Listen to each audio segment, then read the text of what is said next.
But first we'll connect the Pope and sex together, okay?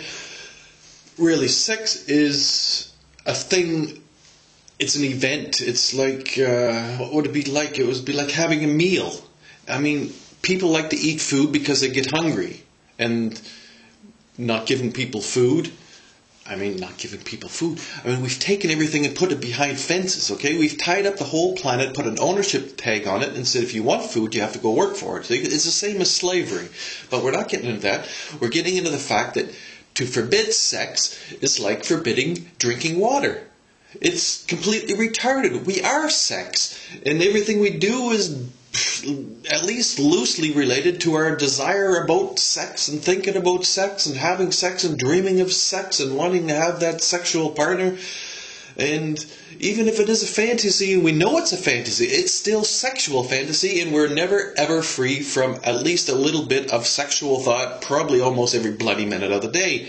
So why the hell would you even suggest trying to make it look like it's something that's not natural and a sin? Okay, a sin to be natural, to have wisdom about carnal knowledge. Okay, this is completely and utterly insane. Okay, so to suggest to people in another country who may have a different religion than your hardcore or evangelical or Catholical belief that you shouldn't have sex, well, it's retarded, and some people want to have sex. So if you're going to go over there and explain to them that AIDS is a bad thing and the best prevention will be to have no sex, forget it. Try to convince them that having a condom on is going to help them to prevent sex. Prevent enjoying sex. No, prevent the spread of diseases. Yes. Now the spread of diseases is not a joke, and one of the I'll have to get the article. Wait a second.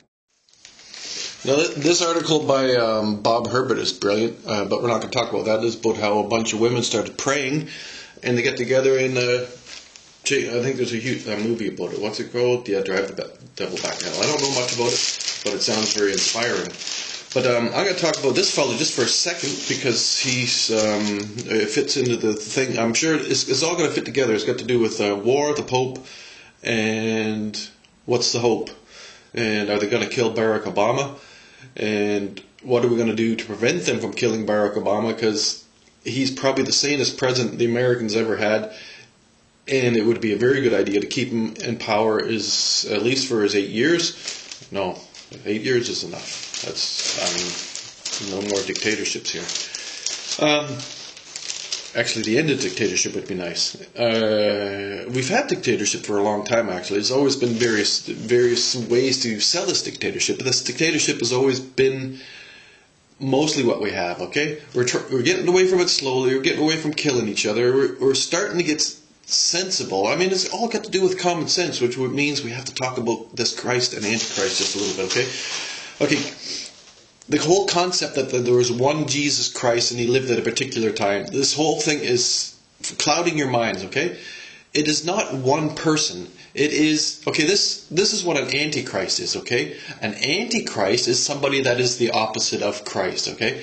And the story of Christ, even if you take it from the Egyptian, which was called something very similar from 1,000 years earlier. I mean, it's not the first story, and of course it's not the first story. It's in 100,000 million. It's got to be in every second book that you read, the story of Christ. And the story of Christ is the person who examines his parents' beliefs and rejects them.